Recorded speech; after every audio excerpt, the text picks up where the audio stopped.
mais mon salut d'abord. Yeah, mais mon salut d'abord.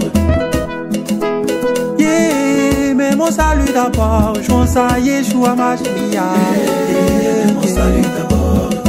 L'argent t'éloigne de la galère et peut te combler de plusieurs choses. Le succès te donne de la valeur devant tes amis et tous les autres. Mais quand tu demeures dans la foi, malgré tout le Dieu que t'as pas, quand Jésus-Christ devient ton papa, le ciel est ta famille, famille, est ta famille, oh famille, est ta famille. Même s'ils t'ont abandonné, faut laisser, le ciel est ta famille, est ta famille. Il y a des gens qui ont honte de Dieu, ils oublient que le salut est personnel, le Dieu l'appelle aujourd'hui. Frères et sœurs, bonjour. Nous vous saluons dans le nom de notre Seigneur Jésus-Christ. J'espère que vous allez bien et que ce matin ou cet après-midi, nous voulons encore une fois de plus partager la parole de Dieu. Le thème de ce soir, ce qui concerne la prière, parce que nous allons parler de la prière comme une prescription et prévention. Prescription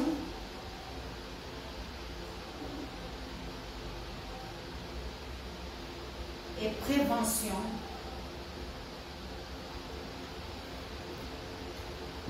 C'est de cela que nous allons parler.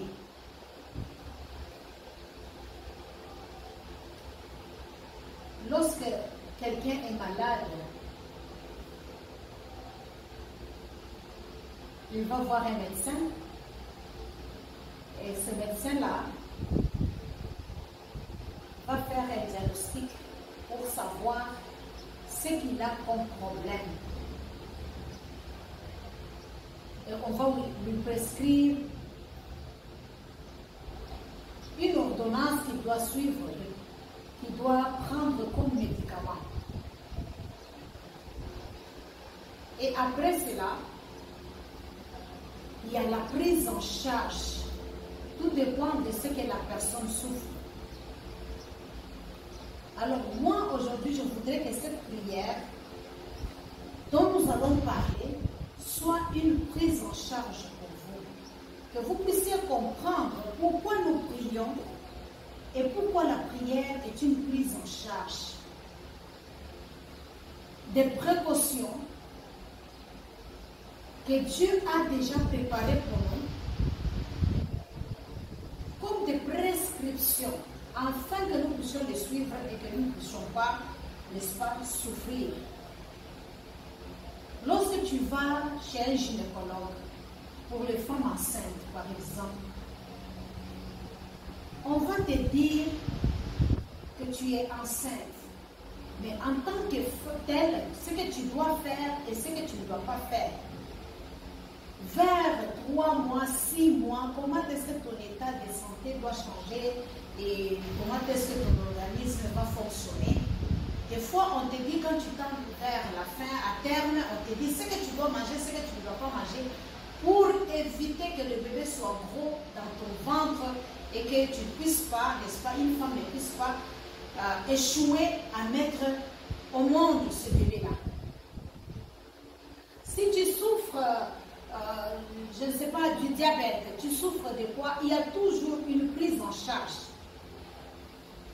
On va te dire, pour éviter ça, évite de manger du sucre, évite de manger trop gras, évite de faire ceci ou cela. Cela, c'est pour prévenir afin que tu ne puisses pas, ne pas tomber malade. Et si même tu tombes malade, il y a le suivi qui doit être là. Est-ce que tu observes ce qu'on t'a prescrit? Est-ce que tu prends les médicaments comme il faut? Est-ce que tu te reposes comme il faut? C'est dans tous les domaines de la vie, il y a toujours une prise en charge. Il y a toujours du suivi. Il y a toujours des précautions à prendre, des préventions. Pour que vous ne puissiez pas tomber, je ne sais pas, en faillite, ou bien malade, ou bien tu ne puisses pas échouer. Même à l'école, nous voyons avec nos enfants, n'est-ce pas? L'enseignante ou bien le professeur va dire charge, il faudrait vraiment qu'on puisse l'aider, l'accompagner. Et là, on parle aux parents, on leur montre les difficultés que l'enfant rencontre en classe. Et par là, il aura besoin d'un répétiteur. Et ce répétiteur, il vient pour relever, pour aider cet enfant-là à ne pas échouer à l'école. Il l'aide à comprendre la matière et comment est-ce qu'il doit répondre ou bien il va faire lorsqu'il y a des épreuves, lorsqu'il y a des difficultés, comment est-ce qu'il doit se comporter, comment est-ce qu'il doit lire ses cours pour réussir. La même chose aujourd'hui avec la prière. Parce qu'il y a des chrétiens, des fois, ils se disent, oui, c'est pas important de prier. Dieu sait que j'ai tel problème. Vraiment, quand je prie, c'est fini. Il y en a d'autres, oui, j'ai déjà Jésus dans ma vie. Est-ce que c'est nécessaire encore de prier? C'est pas important. Je prie, j'accepte Jésus-Christ, c'est comme Seigneur et Sauveur. Bon, c'est fini pour moi. Donc, la prière, donc de longues prières là, les prières matin, les prières midi, moi, ça ne m'intéresse pas. Il y en a d'autres, c'est juste, ils sont dans l'église, mais leur prière, c'est toujours quand ils se réveillent, peut-être le soir, quand ils veulent dormir. Et ils ne comprennent pas pourquoi Christ fait à tout prix que nous puissions prier. Malgré Dieu sait de quoi nous avons besoin. Mais Jésus-Christ, quand les disciples lui ont demandé comment est-ce que nous allons prier, il les a montré la façon de prier. Il savait que Dieu connaît tout. Mais Dieu a besoin de communier avec toi, de parler avec toi, de vivre avec toi. Donc c'est nécessaire que tu pries. C'est très important. Il nous a prescrit cela. La prière, aujourd'hui, je dis, c'est comme une prescription médicale. Quand un chrétien, tu ne pries pas, c'est difficile que tu puisses voir, n'est-ce pas, la victoire dans ta vie. Et nous allons voir maintenant cette prescription-là. Qu'est-ce qu'on nous a prescrit dedans pour que nous puissions vraiment arriver à appliquer cela et réussir pour ne pas, n'est-ce pas, commencer une vie chrétienne aujourd'hui. Il y en a d'autres, c'est comme ça.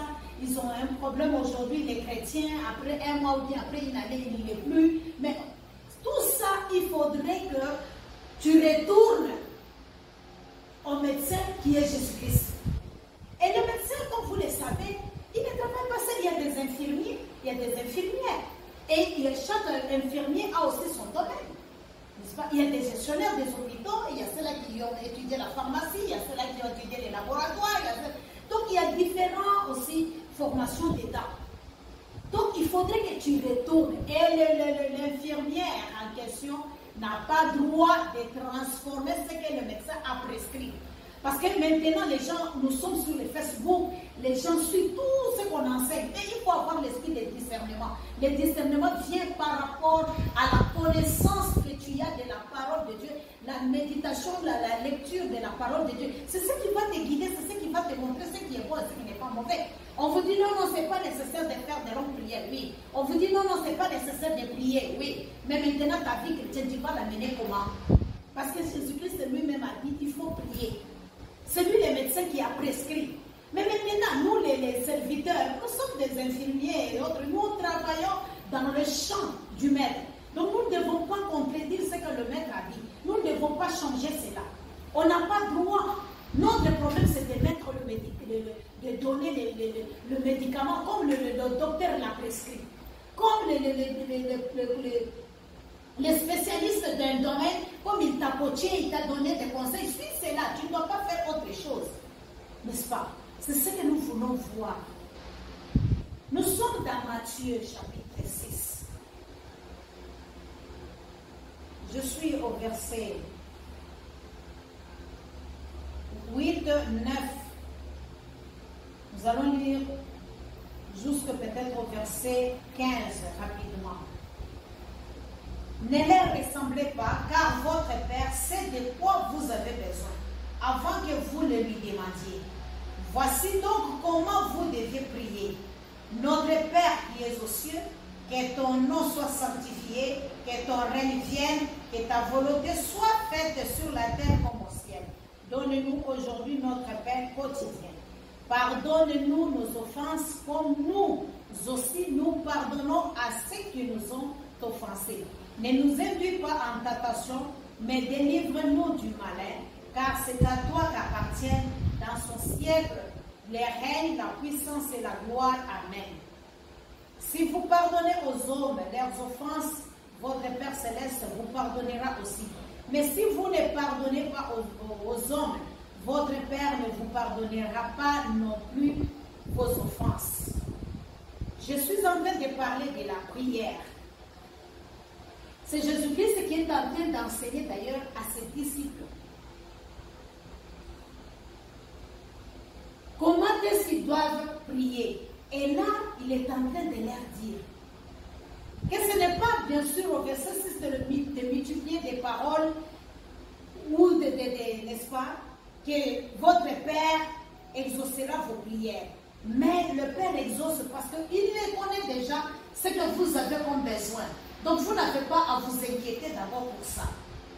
Alors, quand il descend, il est en train de parler, il est en train de leur montrer que vous devez montrer à votre Père. Vous devez demander de quoi vous avez besoin. Il sait déjà, mais dis-lui, parce qu'il va te donner peut-être ce que tu ne fais pas. Mais il faut que tu ouvres la bouche, que tu parles. Parce qu'il veut communier avec toi. Ce que Dieu cherchait dans l'homme, c'est quoi? C'est la communion. Dieu se suffit déjà de lui-même. C'est lui qui a créé tout le monde entier, tout ce qui existe par sa parole. Mais s'il vient vers l'homme, il veut juste cette communion-là, cette relation-là entre l'homme et lui, cet échange-là, cette communication-là. Et nous allons le faire, ce n'est qu'en ouvrant nos bouches, en ouvrant nos lèvres et parler. Et il nous dit de demander. Si ce n'était pas nécessaire, Jésus-Christ n'allait pas utiliser ce terme-là de demander. Parce qu'il le précise bien au verset 9. Voici comment vous deviez prier dans vos demandes-là. Voici comment vous devez le faire. C'est une prescription. C'est un impératif. C'est un ordre.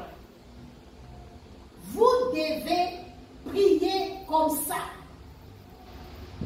Donc nous n'avons pas à renier ce que le maître nous a dit. Si réellement nous sommes les disciples, si réellement nous sommes assis à ses pieds, nous ne devons pas renier cela. On ne doit pas être un chrétien qui prie seulement. Il y en a d'autres. C'est quand il veut sortir avec son sac maintenant à la main. Et là, il se tient là debout. Seigneur Jésus, je voudrais aller ceci, cela. Conduis-moi au nom de Jésus. Il n'a pas le temps d'écouter le Saint-Esprit. Il n'a pas le temps vraiment d'entendre. Parce que la prière, nous devons échanger. Et dialogue. Dieu parle, toi aussi tu parles. C'est comme si nous parlons avec les êtres humains. On parle, on laisse aussi le temps que l'autre aussi s'exprime pour que tu puisses entendre qu'est-ce qu'il veut te dire. Mais des fois, on est pressé. On part. Toute la journée, on ne prie pas.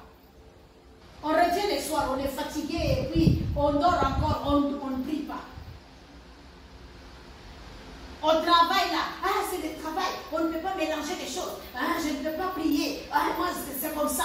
Oui, les choses sont comme ça. D'accord. Mais quand est-ce que tu te donnes? Parce que quand tu pries aussi, il faudrait que tu sois concentré.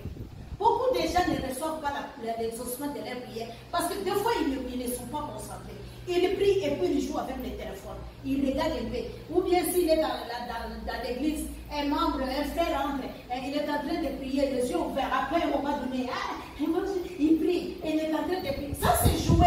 Tu penses qu'en faisant ça, est-ce que tu peux vraiment recevoir quelque chose de la part du Seigneur? Vraiment? Est-ce que tu es vraiment servi? Si nous prions, nous fermons aussi les yeux. Ce n'est pas seulement que c'est obligatoire, mais ça nous aide aussi à éviter certaines distractions. Tu te concentres de tout ton cœur, de toute ton âme, de toute ta force. Tu es en train de chercher Dieu. Tu es en train de chercher Dieu. Et il leur parle de chercher premièrement, n'est-ce pas? De sanctifier le nom de Dieu et que le règne de Dieu vienne. Et que sa volonté soit faite sur la terre comme au ciel. Et après, maintenant, on présente nos besoins. Mais la plupart des cas, qu'est-ce que nous faisons? On ne demande pas la volonté de Dieu. On dit seulement, Dieu, voici, je suis en train de faire quelque chose. Viens maintenant m'aider. Bien-aimé, La prière constitue le fondement de toute véritable vie chrétienne. Ou n'importe quel ministère qu'on veut exercer pour le Seigneur, si on n'a pas une vie de prière, il nous sera difficile d'exercer ce ministère-là. Donc ne négligez pas la prière pour dire oui, moi je médite seulement, mais la prière là, ça ne vaut rien, c'est fini. Non, la prière elle est très importante, c'est une prescription.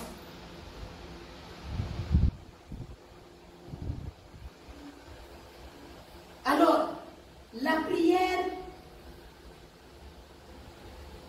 quiconque découvre cette réalité-là, en tout cas, il va exercer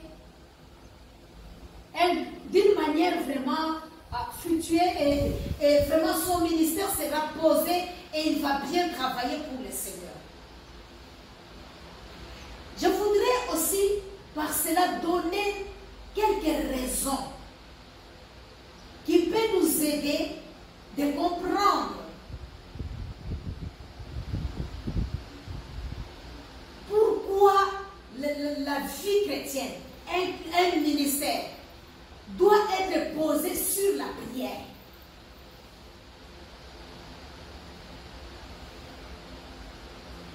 C'est pour des fois prévenir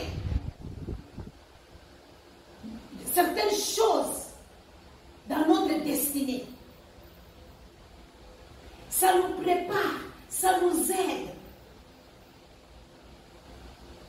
Ça vient même couvrir ou nous soutenir pendant que nous sommes en difficulté. Nous n'avons même pas la force de prier, mais la prière que nous avions vraiment adressée à notre Dieu avec assiduité des années, des jours, cette prière-là peut nous soutenir.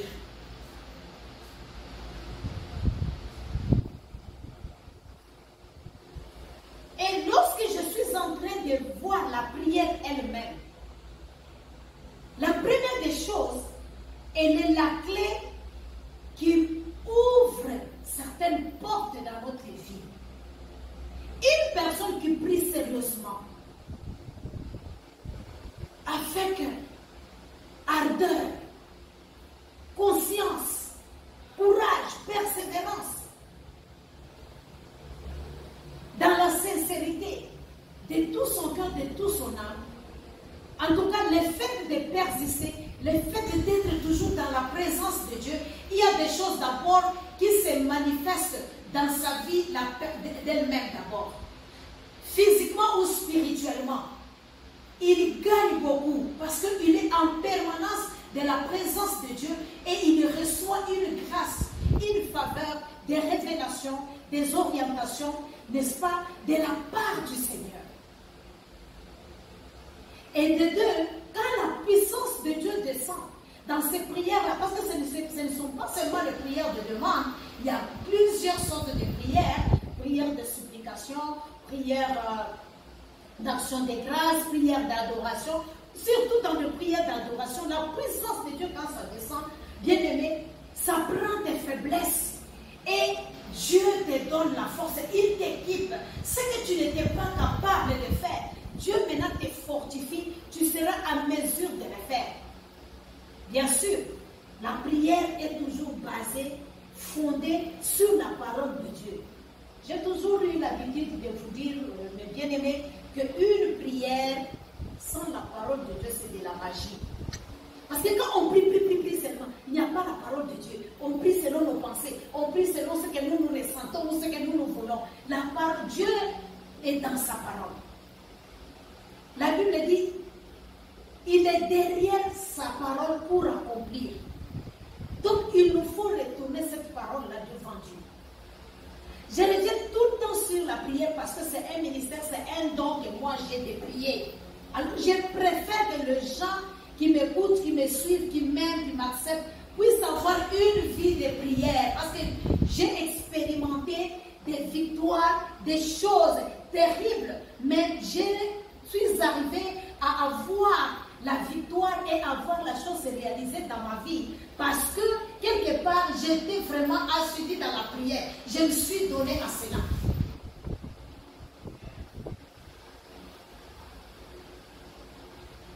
Alors, bien aimé, clé. Cette clé-là, qu'est-ce que ça fait? Ça ramène des choses surnaturelles à devenir naturelles, à se matérialiser. Donc je peux dire que la prière, c'est un acte de foi, et la prière même est la clé aussi que je peux considérer comme, oui, un acte de foi, comme la foi même. Parce que pour prier, il faut d'abord croire, parce que la Bible nous dit ceux qui cherchent Dieu doivent d'abord être le rémunérateur. Doit d'abord que ceux qui cherchent Dieu, ils doivent savoir que Dieu existe et il est le rémunérateur de ceux qui le cherchent. Dieu répond aux prières, Dieu se laisse trouver, Dieu se laisse voir si réellement tu les cherches avec foi. Donc la prière pour moi c'est un acte de foi. Elle constitue un des plus grands actes de foi. Parce que si tu n'as pas la foi, tu ne peux même pas prier. Le fait même de se mettre à genoux, le fait même d'entrer en prière, c'est un acte de foi. Donc la personne qui prie, il a la foi parce qu'il croit que quand il prie, Dieu va exaucer sa prière.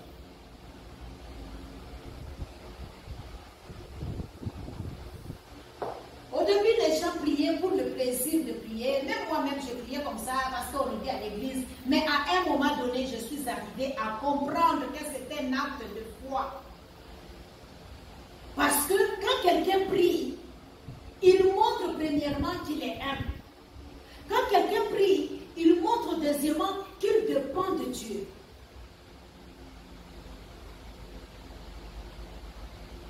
Il veut que le bras de Dieu, il veut qu'il soit vraiment soutenu et aidé par Dieu.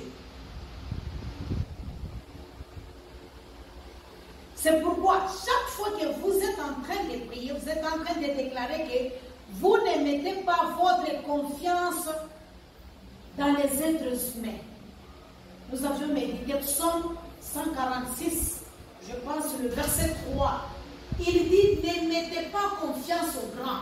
Ne mettez pas confiance à un homme, parce qu'un homme est mortel. Il va mourir, il va passer. Mais mettez plutôt votre confiance en qui? En Dieu. Parce que lui, il est éternel.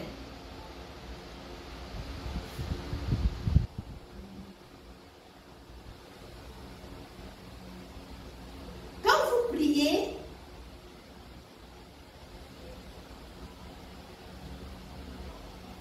et que vous vous mettez à penser à certaines choses que vous devez faire et tout ça, c'est là pour pas suffisance que la prière pour vous c'est un passe-temps. Mais la prière ne doit pas être un passe-temps.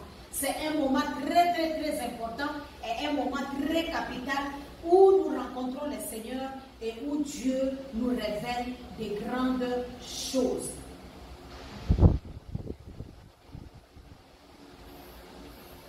Lorsque vous lisez Luc 18, les versets 1 à 9, à 8 plutôt, je ne voudrais pas lire, mais je voudrais tout simplement vous dire, Jésus adressa la parole.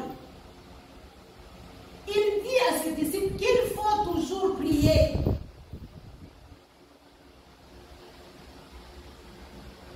Il les a donné l'exemple d'un juge qui devait vraiment, n'est-ce pas, trancher l'histoire d'une dame.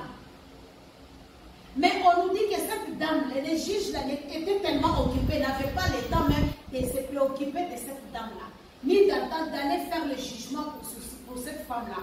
Mais par contre, la femme, comme elle tenait à tout prix à avoir le jugement, elle tenait à tout prix que ce juge-là puisse trancher son histoire, son problème, qu'elle trouve solution à ce qu'elle avait comme préoccupation bien aimée.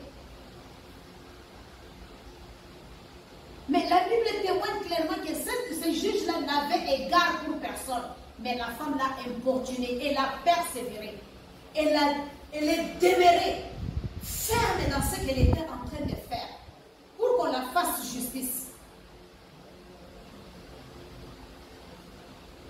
Elle venait tout le temps prendre la tête au juge afin que le juge puisse vraiment lui rendre justice. C'est à cela, Jésus-Christ est en train de dire, si les juges l'ont fait, ce n'était pas parce que la femme méritait, ce n'était pas parce que vraiment il avait tout le temps de donner à cette femme, mais il l'a fait parce que la femme a persévéré dans ça. Elle n'a pas abandonné. Raison pour laquelle il demande même, est-ce que quand je viendrai, je trouverai la foi?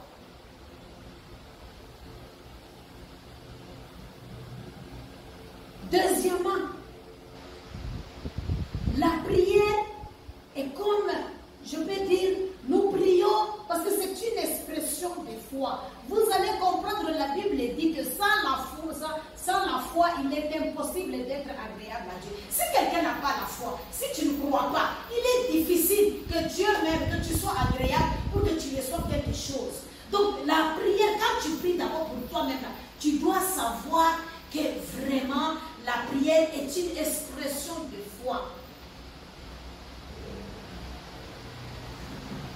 Alors, si nous voulons faire de grandes choses avec Dieu, faire des exploits avec le Seigneur, il faut être un homme ou une femme de foi, parce que sans cela, il est pratiquement impossible.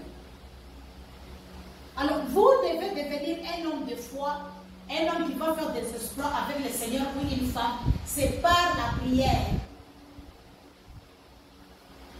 Hébreux, n'est-ce pas, chapitre 11, verset 6 nous dit, or, sans la foi, il est impossible de lui être agréable, car il faut que celui qui s'approche de Dieu croit que Dieu existe et qu'il est le rémunérateur de ceux qui le cherchent.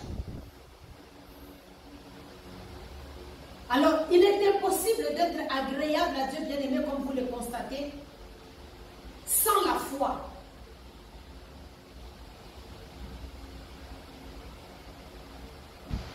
Ce n'est pas en étant admirateur de Dieu ou bien administrateur des choses de Dieu. Ce n'est pas en servant sans prier. Ce n'est pas en connaissant les passages bibliques sans prier, en étant un génie. Ce n'est pas en étant, je ne sais pas, ingénieur en quoi ou en quoi, que vous serez agréable à Dieu. La Bible dit, c'est lorsque vous priez et vous montrez que vous avez foi en lui. Vous êtes agréable à Dieu. Donc on peut avoir toutes choses, on peut faire toutes choses. Vraiment, si on ne prie pas, on n'est pas agréable à Dieu. Et si on n'a pas plutôt la foi, on n'est pas agréable à Dieu. Parce que la prière doit être accompagnée de la foi. Et c'est pour cela que je dis, beaucoup prient, ils ne reçoivent pas parce qu'ils ne prient pas avec foi. Ils prient avec des doutes. Ils prient en comptant sur les gens. Ils prient en comptant sur leurs moyens. Ils prient en comptant sur autre chose, autres moyens. Mais la prière comme une expression de la foi, pour que nous puissions faire des exploits, il faut croire. Et avoir cette foi-là en Dieu, que ce que je suis en train de prier, je le verrai réellement s'accomplir. Des fois, nous enseignons que vous devez même, je ne sais pas, vous représenter cette chose-là, tout ça. C'est juste pour stimuler une foi en vous. Mais croyez plutôt dans la parole de Dieu. Ce que la parole de Dieu a dit, que tu auras, que tu vas faire, tu le feras. Parce que de ces jours, beaucoup de gens sont là des fois en train de se plaindre seulement. Ah, moi, on ne me prend pas en charge. Ah, moi, on ne m'aide pas. Ah, moi, on ne me soutient pas. Le seul moyen de te prendre en charge, c'est de prier toi-même pour ton problème. C'est de te mettre toi-même dans la prière. Christ a déjà prévu cela. Il a déjà prescrit cela. Mais tu dois observer ces prescriptions-là. Si tu vois que ça ne marche pas, il faut retourner aux représentants de Dieu qui sont des serviteurs et des servantes de Dieu. Va les voir parce que chaque cas est unique. Tu ne peux pas prendre le médicament de toi-même. N'est-ce pas, on nous dit des fois que quand tu es malade, ou bien le médicament n'est pas à mettre à la portée de tout le monde, et ne donne jamais à ton ami ou bien à ton frère un médicament parce qu'on t'a prescrit, toi tu avais un mot de tête ou ceci. On ne dit jamais ça. On nous interdit toujours ça. Pourquoi? Parce que ça ne peut pas marcher. L'organisme, le corps, c'est différent. Donc il faudrait qu'il aille vers les spécialistes de ce domaine. Il faudrait qu'il aille vers ceux qui ont droit de prescrire. Aujourd'hui, tout le monde est pasteur, tout le monde est docteur, tout le monde est apôtre, tout le monde est serviteur et servante. Il suffit seulement de connaître les 2 versets bibliques. Ah, on est sur Facebook, on enseigne, on fait ceci. Mais il faut vraiment avoir le discernement. Quand tu as un problème, la vie chrétienne là, ne marche pas. Ou bien tu pries aujourd'hui, demain tu ne pries pas. Aujourd'hui tu es chrétien, demain tu n'es pas chrétien. Tu as un problème peut-être, il y a des choses que tu veux vraiment abandonner, tu n'arrives pas. Il faut retourner. Quand tu retournes, les serviteurs de Dieu vont te dire, ils vont diagnostiquer, ils vont regarder qu'est-ce que tu as comme problème. Et ils vont t'aider maintenant à quitter dans cet état-là, dans ces problèmes-là.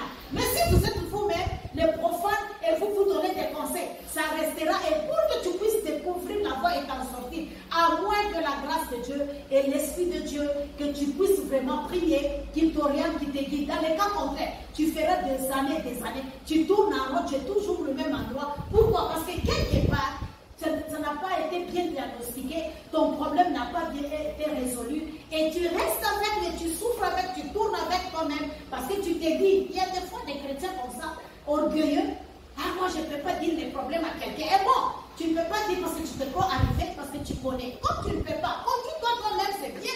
Il faut atteindre la maturité, il faut la croissance. C'est le souhait même de chaque pasteur. Il faut que tu puisses grandir. On ne refuse pas. Mais prends-toi en charge maintenant comme il faut. Cette prescription-là qu'on t'a donnée, est-ce que tu l'appliques comme il faut? Mais maintenant, celui qui est là pour faire cette prise en charge. Parce que je vois des fois, même quand on a, par exemple pour les enfants, en tant que mère, on nous donne des fois des conseils pour le paludisme. On dit non, quand l'enfant a fièvre, il faut un peu donner ça, ça et ça. Ça, c'est pour des préventions précoces. Mais quand ça s'aggrave, la température augmente à 40, tu ne peux pas, toi qui n'es pas infirmière en train de traiter l'enfant à la maison. Il faut le soulever 39 même. Tu pars avec l'enfant à l'hôpital. Mais c'est comme ça que beaucoup font. Ils sont là entre frères et sœurs. Ils se donnent des médicaments eux-mêmes. Mais ces médicaments-là, ça ne donne pas de solution. Ces médicaments-là, ça ne t'aide pas à quitter dans les problèmes que tu as. Mais tu es toujours là en train de tourner.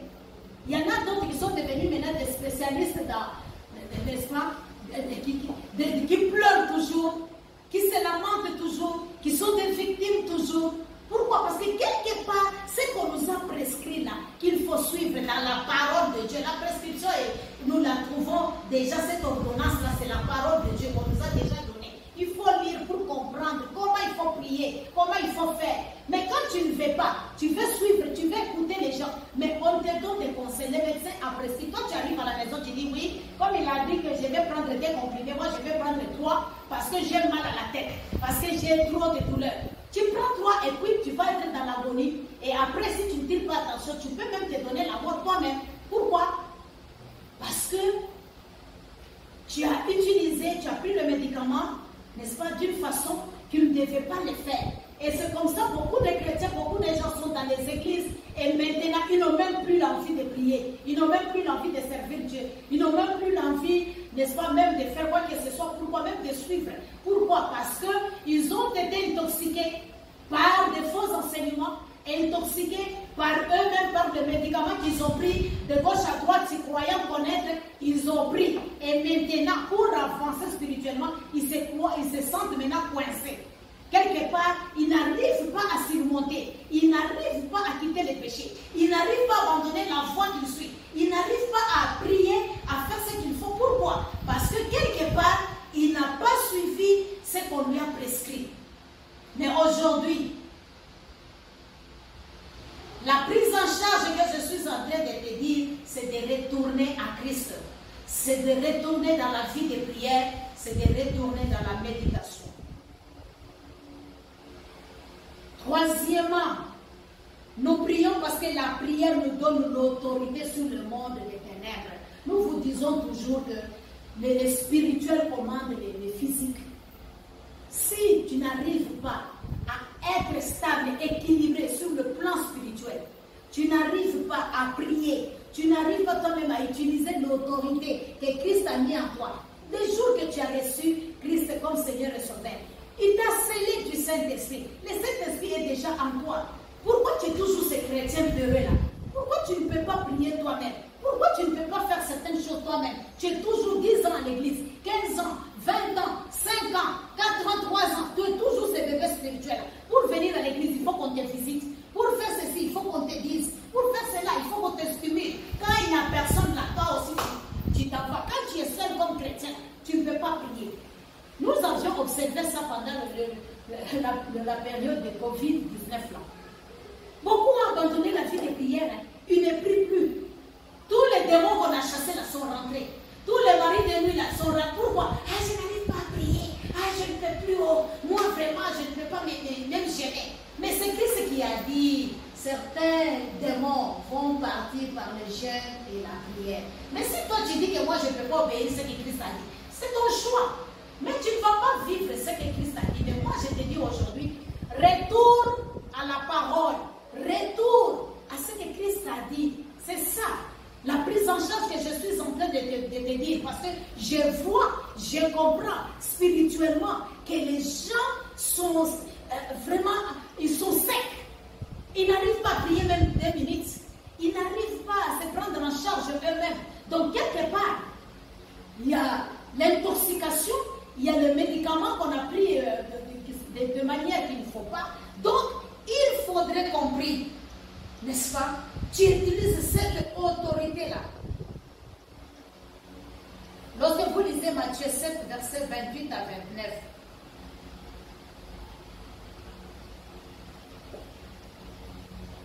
après que Jésus y achevait ses discours, la foule fut frappée de sa doctrine car il enseignait comme ayant de l'autorité. Il n'enseignait pas comme des scribes, mais il enseignait comme ayant de l'autorité. Alors, vous remarquez que Jésus-Christ lui-même était un homme d'autorité.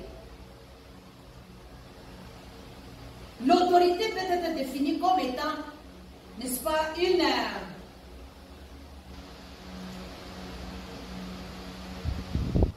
comme quelqu'un qui a une magnétique. C'est comme quelqu'un qui a quelque chose qui attire et qui est un peu difficile à d'autres personnes de comprendre ces magnétiques-là, ce qui se passe exactement dans cette personne-là, parce qu'il a de l'autorité. Et nous savons, nous tous, que l'autorité vient de Dieu.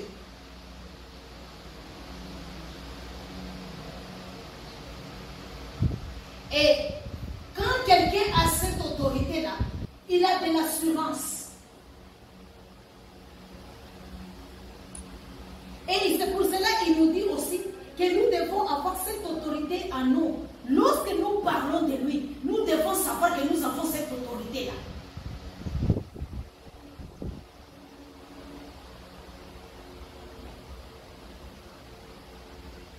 Bien-aimés, plus vous priez, plus vous devenez proche de Dieu. Plus vous avez cette autorité-là. Plus vous êtes vraiment, vous êtes imbibé, vous êtes rempli au-dedans de vous, de cette présence-là magnétique, de cette présence-là invisible, de cette force-là qui vous entoure, qui vous accompagne. Et c'est ce qui va faire que les hommes puissent vous suivre, que les hommes puissent vous écouter. Ce n'est pas vous qui les attirez par, n'est-ce pas, le langage humain, comme l'apôtre Paul a dit, que l'évangile que nous annonçons, c'est une puissance, c'est une autorité. C'est la puissance, c'est dans cette parole que nous annonçons là. Comment est-ce que Jésus est devenu cet homme d'autorité? N'est-ce pas? Comment il était revêtu de cette autorité-là, bien-aimé? Lorsque vous lisez Luc 4, verset 14, la Bible nous dit: Jésus, revêtu de la puissance de l'Esprit, retourna en Galilée et sa renommée s'est répandue dans tous les pays d'alentour.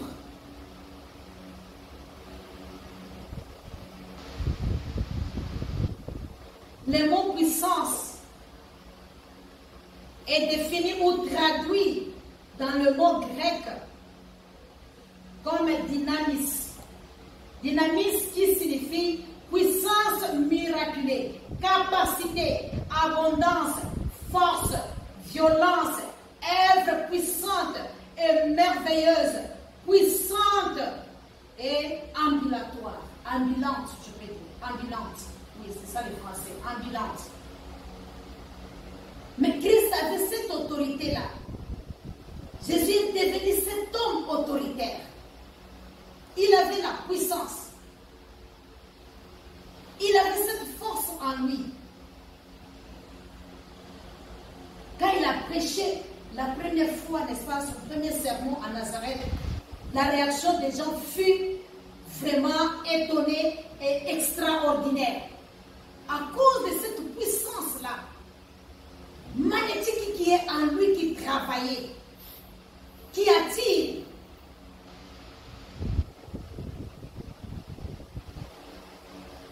Bien-aimés, lorsque nous prions encore,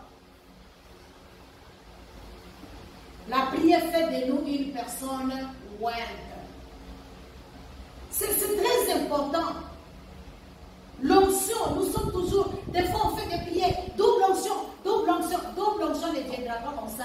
Ce sont ces utopies. Ça ne peut pas venir. Les premières onctions d'abord qu'on t'a donné, les 7 esprits que tu as là, tu as fait quoi avec? Maintenant tu demandes de double onction, tu penses que ça va venir. Le premier, tu n'as rien fait avec, tu ne crois même pas que tu as ça. Tu n'exerces même pas, mais tu fais double onction.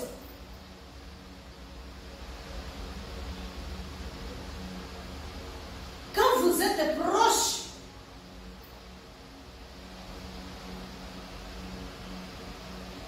des personnes, des gens qui prient, et que vous-même vous passez beaucoup de temps dans la prière, il y a des choses ou des prières que vous n'allez pas trop prendre du temps pour prier. Et quand vous priez, croyez que vous parlez à une personne et il vous écoute, il entend, il sait. Parce que vous vous rapprochez plus de lui. Plus vous êtes proche de cette personne-là, plus Dieu vraiment vous oint aussi davantage. Et cela doit être notre désir d'aimer, d'être loin par le Seigneur. Parce que toute chose ne sera plus encore difficile. Mais cela vous indique que vous avez un moyen plus facile, n'est-ce pas? C'est la prière qui vous permet, n'est-ce pas, d'atteindre les proximités de Dieu, les choses spirituelles, de vous rapprocher de Dieu. Et quand on se rapproche de Dieu, bien aimé, on voit bien, on comprend bien, il nous touche, il nous aide, il nous vient en aide, il vient à notre secours, bien aimé. Lorsque vous lisez les Écritures, vous allez voir Moïse, quand il s'est approché de Dieu dans Exode 24, verset 18. Nous voyons que Moïse entra au milieu de la nuée et il monta sur la montagne. Moïse demeura sur la montagne 40 jours et 40 nuits. Combien de gens n'arrivent pas à gêner même un jour? Combien de gens, quand ils gênent, moi je n'arrive pas, 10 jours là, 7 jours, 3 jours, c'est beaucoup, 2 jours, c'est beaucoup, j'ai vu les repas, j'ai mangé. Parce que quelque part, on n'est pas dans la présence de Dieu, on n'est pas loin. Parce que quand on est dans la présence réellement de Dieu là, les jours passent vite et on ne sent même pas qu'on a fait autant de jours. Moïse a fait 40 jours et 40 nuits. Est-ce que c'est possible pour un homme? Quand tu vas faire la médecine, on va te dire que c'est impossible, tu ne peux pas faire, tu vas mourir. N'est-ce pas? Mais comment se fait-il que Moïse a fait? C'est parce qu'il a cherché à s'approcher de Dieu. Ce qui était difficile, il est loin maintenant. Il est équipé, il est revêtu, il a cette puissance magnétique qui l'aide, la chair est surélevée et vaincue. Il est capable maintenant de rester tout en étant un être humain, mais de faire des choses extraordinaires avec Dieu bien-aimé.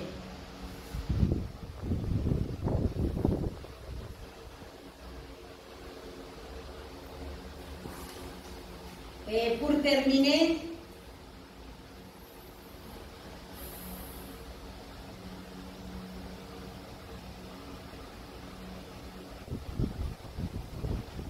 La prière permet de lier des activités démoniaques dans le ministère ou dans les choses que nous sommes en train de faire. Si vous ne priez pas, il va influencer, il va travailler. Vous n'aurez pas de l'autorité sur l'ennemi, de lier les démons, n'est-ce pas? De chasser les esprits et de surmonter ceux qui nous accusent et qui nous pointent de doigts, des fois qui disent des fausses choses sur nous.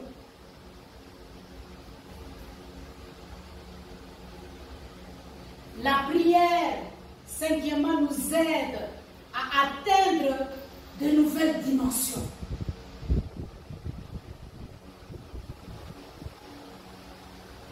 Mais si on ne prie pas, il nous sera difficile, bien-aimés, d'atteindre d'autres dimensions. Il est très important de savoir que la prière comporte un pouvoir créatif.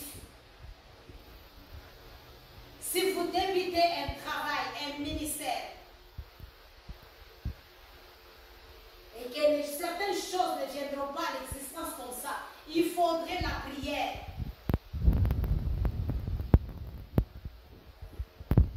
Et c'est cette prière qui va te donner la capacité d'entretenir ce que vous avez commencé.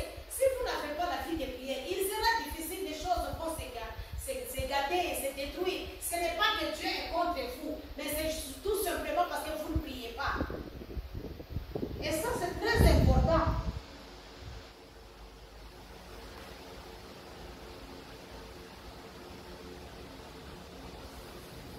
Et enfin,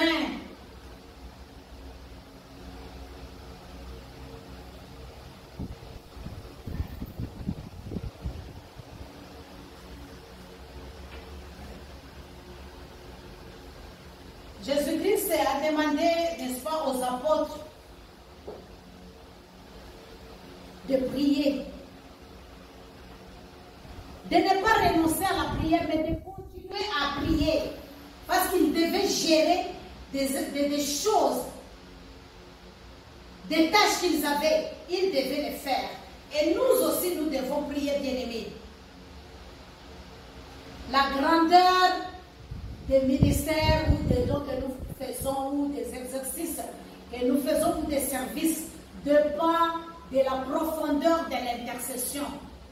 Si l'intercession est faible, on n'est pas à mesure de faire de grandes choses. C'est pourquoi je dis toujours, on peut se réveiller, faire des grandes publicités, oui, venez, miracles, tout ça, tout ça. Il faut voir d'abord ta vie de prière et comment. Si ta vie de prière est minime, toi tu veux faire de grandes choses, tu penses que tu vas réussir. Ça c'est fait, c'est la profondeur de chercher Dieu, d'être dans la présence de Dieu, qui fait que tu peux être aussi à mesure de faire de grandes choses.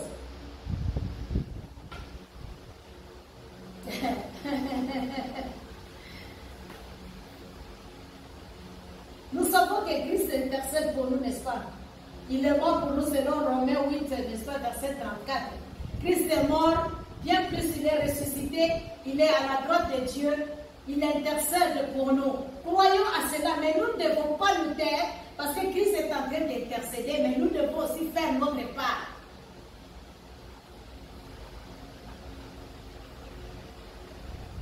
La prière elle-même, enfin, comme notre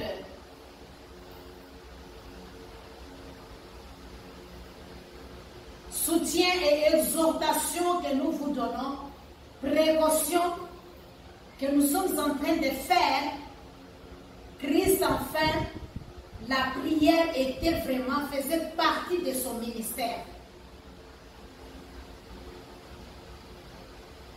Quand vous voyez même pour prêcher, tout ce qu'il faisait, la plupart des cas, il s'est retiré. Il allait d'abord très tôt matin prier, très tard la nuit prier, parce qu'il cherchait la présence de Dieu pour la parole qu'il va annoncer, la nourriture qu'il va donner aux gens. Mais de nos jours, même si tu es prédicateur, même si Dieu n'est capable de donner les dons de prière, parce que c'est ça, beaucoup de gens fuient. Ah, moi, c'est la prédication, c'est pas. Tu ne peux pas prêcher sans prier.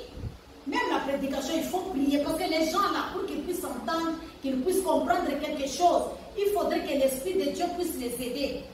Mais si l'Esprit de Dieu ne les aide pas, comment est-ce que ton ministère des paroles aura de l'impact? Il faut prier pour toi-même, pour que Dieu t'inspire. Parce que des fois, nous prêchons des choses que Dieu ne nous a pas dit de faire. Mais nous les faisons seulement par habitude. Et ce que nous faisons n'a pas d'impact. Donc, nous devons prier pour que l'Esprit de Dieu puisse travailler à travers nous, en nous utilisant comme des instruments. Parce que nous sommes comme la terre dans la main du potier, c'est Dieu qui nous donne la forme.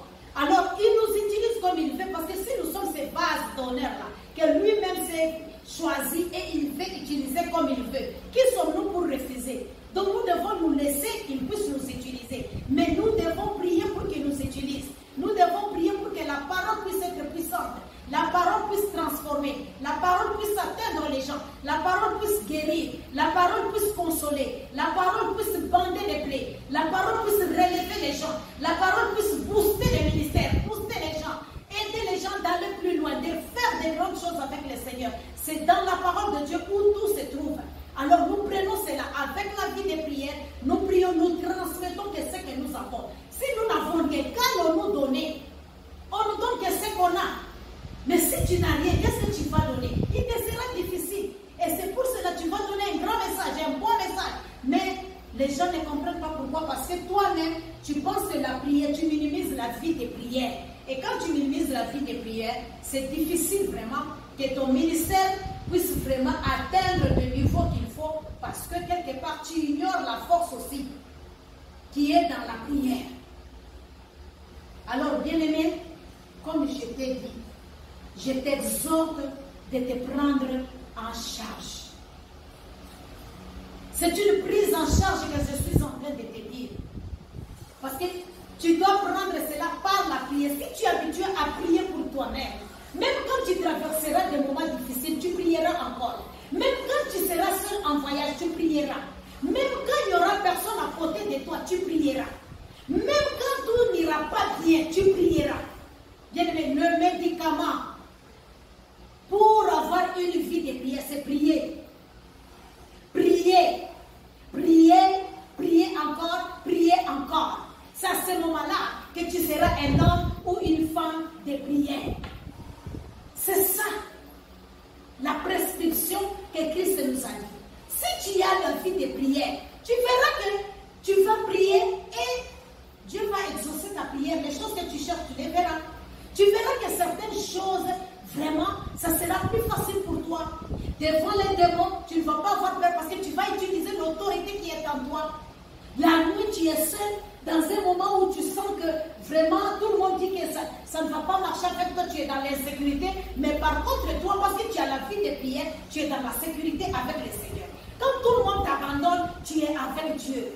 Quand tout le monde te laisse, quand tout le monde te critique, quand tout le monde te dit qu'ils ne vont pas t'aider, mais l'Éternel va t'aider parce que dans la vie de prière, là, Dieu viendra à ton secours, il viendra t'assister. Tu ne seras pas la personne qui se voit toujours victime, en train de pleurer toujours, moi, on m'a abandonné, en train de mendier l'amour, en train de mendier, je ne sais pas, le respect, ou de mendier que les gens t'acceptent ou quoi. Ou, non, parce qu'on m'a rejeté.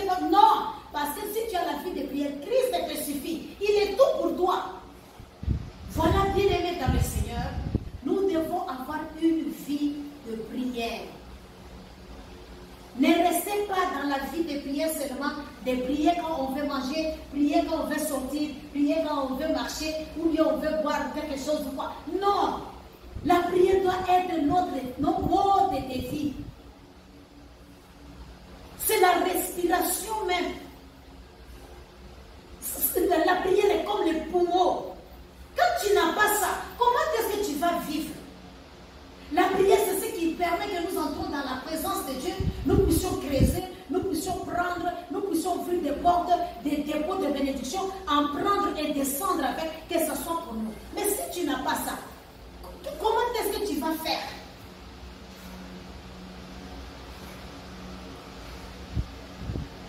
Il n'y a pas longtemps, j'ai parlé ici de dire de ne pas compter sur les gens.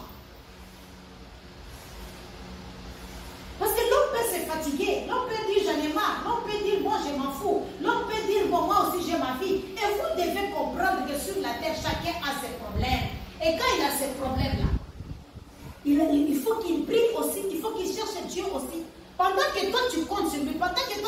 t'appuies sur lui. Mais toi, tu ne veux pas la vie de prière. Pourquoi tu ne veux pas prier? Il faut que tu pries. Et quand on grandit dans la foi, on n'est pas toujours bébé. Il faut qu'on apprenne aussi à prendre les autres aussi en charge. Quand on t'a pris en charge, il faut que toi aussi tu prennes les autres. Mais maintenant que tu as grandi, que toi-même prends-toi en charge.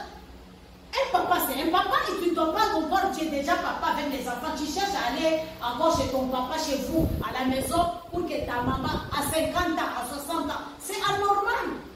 On te prend en charge jusqu'à au moins plus ou moins 30 ans, 35, 40 ans. Mais le reste du temps, là, tu dois te prendre le temps même en charge maintenant parce que tu es déjà adulte. Tu veux tout faire. Ah papa, ma femme m'a insulté. Ah papa, mon mari, il va te dire, vous êtes assez grand à gérer vos problèmes. La même chose dans la foi. Dieu ne veut pas nous voir toujours des bébés. Je vous ai dit l'autre fois que pourquoi Dieu n'aime pas que les gens s'appellent des bébés spirituels dans la parole de Dieu. Je vous ai parlé, je vous ai dit, Gédéon s'est dit, je suis plus petit de ma tribu, tout ça. Qu'est-ce que Dieu lui a dit? Ne te dis pas que tu es l'enfant. C'est Josué, non? Non, oui, Josué dit, je suis incapable. Gédéon dit, je suis petit dans ma tribu. Mais Dieu lui les a refusé ce terme-là. Pourquoi? Parce qu'il les appelle à des grandes choses. Quitter l'enfance. Parce que l'enfance a des comportements, a des attitudes, a des réflexions. C'est un enfant, c'est normal. Mais quand on agit, c'est l'apôtre Paul qui dit, quand j'étais un enfant, je me suis comporté comme un enfant. Maintenant que je suis adulte, je me comporte comme un adulte. Donc, il ne faudrait pas que tu restes toujours la même vie de prière quand tu as commencé la vie chrétienne. Jusqu'à aujourd'hui, tu sais toujours la même chose. Aucun verset dans ta bouche. Aucun passage biblique. Tu ne peux pas prier toi-même pour telle chose. Non, non. Non. Mais on est apte à faire autre chose. On est rapide. Mais dans la vie de prière, la vie de Dieu, la méditation, c'est la richesse bien-aimée. Dieu est dans sa parole. Dieu n'est pas loin de nous. Dieu est proche de nous.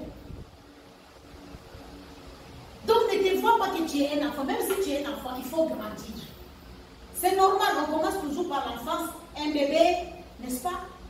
Après, on atteint un certain âge, après l'âge de majorité, après adulte, et puis maintenant c'est la vieillesse, n'est-ce pas? C'est comme ça, on grandit, tu ne peux pas rester toujours. C'est les cycles de la vie là. Dieu a créé comme ça. Donc tu ne peux pas faire l'exception. Donc c'est comme ça qu'il faut faire. Donc tu commences dans la foi, c'est vrai. On te montre les ABC de la foi, on te montre la voie de suivre. On te montre comment il faut faire. Mais attache-toi à la vie de prière. Si tu dis, ah, moi j'ai accepté Jésus, je reste à la maison. Tu viens seulement dimanche. Après dimanche, tu ne pries pas. Tu attends l'autre dimanche pour prier encore. Après ça, tu ne pries. Attends l'autre dimanche. Tu seras toujours un chrétien qui va commencer à s'appelericher. Un chrétien qui n'a pas de témoignage. Tu commenceras toujours à dire, ah, et les autres, comment est-ce qu'ils font? Est-ce que c'est vrai vraiment Dieu a fait? C'est fort. Est-ce que ce n'est pas de la magie? Est-ce que ce n'est pas comme les Africains dans votre tête? C'est toujours la sorcellerie. Ah, est-ce que ce n'est pas la sorcellerie? Tu resteras là-bas. Pourquoi? Parce que toi-même, tu n'as pas expérimenté quelque chose avec Dieu. Alors tu penses que tout le monde, tout ce qu'ils font, c'est de la sorcellerie, c'est de la magie. Pourquoi? Parce que toi-même, tu n'as pas la vie de prière. Si tu pries, tu expérimentes quelque chose, tu vas dire, hey, donc les choses qu'on me dit là, c'est pas du faux, c'est du vrai. Jésus existe. Jésus est vrai. Il est là. La prière, bien aimée. La prière est une puissance. La prière est une clé. La prière, vraiment, nous amène à des dimensions que nous ne nous entendons pas. La prière nous donne des résultats. Ça marche, bien aimé, la prière. La prière marche. La prière marche, bien aimé. Je t'exhorte de prier. Je t'exhorte de prier. Tu vas prier avec moi. Aujourd'hui, c'est samedi. Je t'invite dans le ministère Foi en Action Maranatha. Viens et prie avec nous. Viens et vois. Viens et vois. Prie avec nous. Élève ta voix. Viens nous t'initier dans la vie de prière. Si toi tu n'arrives pas à prier, viens essayer notre Dieu dans la prière. Si tu n'arrives pas à prier, tente notre Dieu dans la prière. Je t'invite à prier au ministère Foi en Action Maranatha. Soyez bénis, soyez bénis. J'espère, ma soeur, que cette prescription que Christ nous a écrite, tu vas la garder et tu vas observer. Et je t'ai dit que ce n'est pas facultatif, c'est un ordre, c'est un impératif que tu dois suivre. La vie chrétienne Tu dois marcher avec la prière. Une vie religieuse sans prière, ce n'est pas une vie religieuse.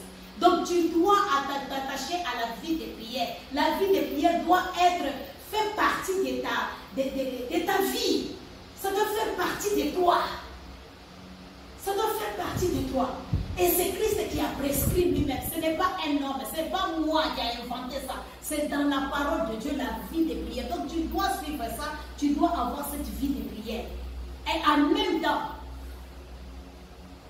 ce sont des précautions que Dieu a déjà préparées pour toute ta vie jusqu'à l'éternité. Pendant que tu es encore sur la terre, tu marches encore sur la terre, il y a des problèmes que tu vas rencontrer. Mais il t'a déjà donné la clé. Il t'a déjà donné comment faire. Il t'a déjà appris que ne t'inquiète pas. Tu vas trébucher, tu vas avoir des pierres, des épines sur ta route, des querelles, des disputes, des problèmes, des maladies. Mais ça, la solution, c'est dans la prière. Demande au Père qui est dans les ciels, il te donnera. Il te donnera. Et voici comment est-ce que tu vas le faire. Il te montre déjà comment il faut le faire. Par où commencer et comment terminer. Et tout ce que nous allons faire, nous ne le faisons pas au nom de qui que ce soit. Nous le faisons au nom de Jésus-Christ. Par la foi. Et cette foi-là que tu as, qui te dit que si j'arrive dans la présence de Dieu, si je prie, si je demande, avec conviction, avec foi, parce que Dieu a dit de prier, je verrai l'exaucement, tu verras la chose s'accomplir dans ta vie. Donc c'est une réalité bien-aimée spirituelle, mais qui peut se transformer, des choses que nous voyons spirituellement, que nous comprenons, qui peuvent devenir physiques, palpables, visibles. Parce que c'est par la foi que tu vas amener maintenant cela à se réaliser dans ta vie et que les gens qui te voient, que tu as prié, ils vont voir les choses s'accomplir et ils vont dire ah, Dieu est présent. Et ils vont glorifier ton Dieu. Et tu ne vas plus commencer à souffrir parce que tu as quelqu'un à qui tu peux te décharger, quelqu'un qui va vraiment prendre tes fardeaux, te décharger pour que tu sois un peu léger, tu sois totalement libre. Et à ce moment-là,